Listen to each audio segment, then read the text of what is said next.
নমস্কার, আমি নম্রতা চলে আসলাম আবারও একটা নতুন ব্লগ নিয়ে তোমাদের সামনে। কেমন আছো তোমরা? আশা করি খুব ভালো আছো। আমিও ভালো আছি। সারাদিনে আমি গরমে কিভাবে কাজ করি, কিভাবে বেবিকে সামলাই, সবটাই তোমাদের সামনে তুলে ধরবো। আশা করব তোমাদের ভালো লাগবে। সব পরিষ্কার পরিচ্ছন্ন করে তো আগে চলে আসলাম আমি কিচেনে। তো সানডে আজকে একটু স্পেশাল কিছু বানাবো ভাবছি ব্রেকফাস্টে। প্রত্যেক দিন আমরা সকালে ব্রেকফাস্টে বেশিরভাগ ভাত খাই। হাজব্যান্ড যেহেতু অফিসে ভাত খেয়েই যায়, তো আমাদের ভাতটা হয়ই। আমিও খেয়ে নিই, আলাদা করে নিজের জন্য কিছু করি না। তো এদিকে এসে আগে ভাত বসিয়ে দিলাম। দুপুরের ভাতটা আমি আগেই করে রাখি সকালে। আর এদিকে দুধ গরম করছিলাম মেয়ের জন্য। আর আজ সানডে, স্কুল নেই, তো ওকে প্রথমে একটু দুধ বিস্কিট খাইয়ে তারপর সেদ্ধ ভাত দিয়ে দেবো। ও সেদ্ধ ভাতই খায় ডেলি, ওইটা খেতে ভালোবাসে একটু ঘি দিয়ে। আর আমাদের হচ্ছে এদিকে এগ চাউমিন। তো এগটাকে আমি আগে ঝুরি বানিয়ে নিয়েছি, তারপর সব ভেজিটেবলস যেগুলো ছিল, ক্যাপসিকাম, গাজর, বাঁধাকপি, পেঁয়াজ, এগুলো সব ভেজে যেমন করি আমরা, tomato, soya sauce, chilli sauce এইসব দিয়ে বানিয়ে ফেললাম।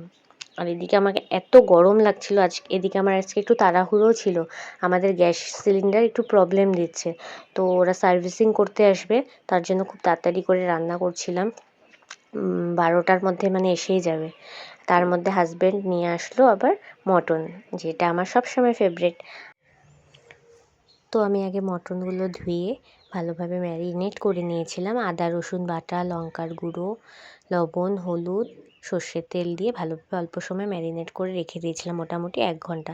তারপরে যেমন আমরা পেঁয়াজ, রসুন, আদা বাটা, টমেটো বাটা সব দিয়ে, কাঁচা লঙ্কা বাটা দিয়ে ভালোভাবে কষিয়ে নিচ্ছিলাম। তারপর লাল লাল যেই কষানোটা হচ্ছে ভালোভাবে, তারপর আমি মাংসগুলো ঢেলে দিলাম, আলুগুলোও ঢেলে দিলাম। যেহেতু আলুগুলো একটু বড় ছিল, সেদ্ধ হতে সময় লাগবে। তারপরে আমি ভালো করে কষিয়ে নিচ্ছিলাম। আর আমার জানো তো মটন বানাতে অনেকটা সময় লাগে, কারণ আমি অনেকটা কষাই। তো হাজব্যান্ড বলে, সত্যি তোমার খুব ধৈর্য আছে। তো এইভাবেই আমি কষিয়ে নিচ্ছিলাম।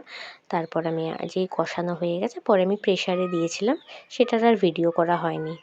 তো মাংসটা খুব খেতে স্বাদ হয়েছিল। আর এদিকে হচ্ছিল লাল শাক। লাল শাক ভেজে নিচ্ছিলাম রসুন দিয়ে, ফোড়ন দিয়ে। লঙ্কা ছাড়া করেছিলাম, মেয়ে খাবে যেহেতু। আর হচ্ছিল রাজমা। তোমরা কে কে ভালোবাসো? রাজমা তো খুব ভালো লাগে, কারণ খুব প্রোটিনও আছে রাজমাতে। তো সেইভাবেই বানিয়েছি, আলু ভেজে, পেঁয়াজ রসুন দিয়ে হালকা হালকা। খুব যে রিচ করেছিলাম সেটা না, একটু ঝোল ঝোল মতন করেছিলাম, খেতে ভালোই হয়েছিল।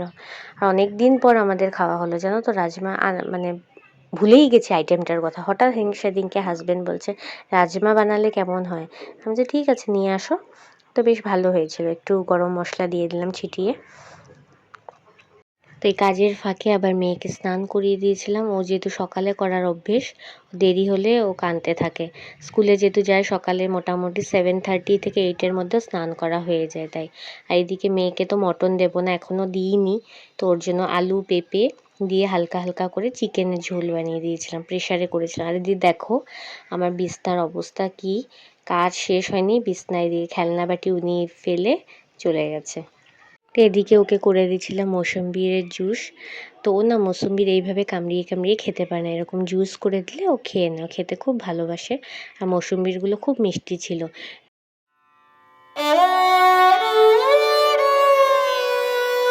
এদিকে দেখো রেহাংশীর শরীরটা ভালো না, চোখটা একদম ছলছল করছে, মানে গরমে। তার মধ্যে ঠান্ডাও লেগে গেছে, গলাতে একটু ইনফেকশনও হয়েছে, জ্বরটা একটু কমেছে, তাও মানে কান্নাকাটি করছে, আমি কিছু খাবো না। সাধারণত এটা সবারই হয়, আমাদের বড়োদেরও হয়, শরীর ভালো লাগে না, ওরা তো বাচ্চা আর ভালো করে বলতেও পারে না। তো এইদিকে দেখো হাজব্যান্ড আর যে গ্যাস সার্ভিসিং দাদাটা এসেছিলো, ওর সাথে কথা বলছিল। আর ও জানেই না আমি ওকে ভিডিও করেছি, নাহলে তো ও রাগারাগি করবে, কারণ ভিডিওতে আসতে অনেক লজ্জা পায়।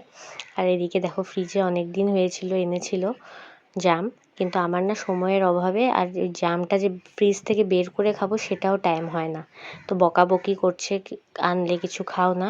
তো মাখছিল লবণ দিয়ে আর কাঁচা লঙ্কা দিয়ে। আমি বলছি আমি তো এইভাবে খাবোই না, কারণ আমার গরমে আরও মানে জ্বলবে, আরও গলা টলা এই গরমে এরকম তো ঝাল খেলে। তো ও একাই খেয়েছে। এদিকে কিছু আম কেটে নিয়েছিলাম, আমটা খুব মিষ্টি ছিল মেয়ের জন্য, তো ও তো খাইনি, শরীরটা ভালো না। আর ওদিকে দেখলে গ্রিন কালারের একটা ছিল ধনেপাতার চাটনি, যেটা বানিয়েছিল আমাদের হাজব্যান্ড। আর ঘড়ির কাঁটাটা দেখলে তো 1:10 বাজে, এখন অবধি কাজ কমপ্লিট হয়নি, মানে একটার পর একটা কাজ লেগে আছে। এদিকে কাপড়গুলো গুছালাম, সোফাতে পড়েছিল, তো একটা লোক আসলেও তো কি বলবে যে কাপড় গুছিয়ে রাখে না, ঠিকভাবে রাখে না ঘর দুয়ার গুছিয়ে। তো করলাম, তারপর স্নানটা তাড়াতাড়ি করে সেরে ফেললাম। তো সানডে ছিল দেখে আমি একটু স্নানটা দেরি করেই করেছি। তারপর মেয়েকে নেলস কেটে দিয়েছিলাম, নখগুলো বড় হয়েছিল, দেখতে ভালো লাগে না বাচ্চা মানুষ।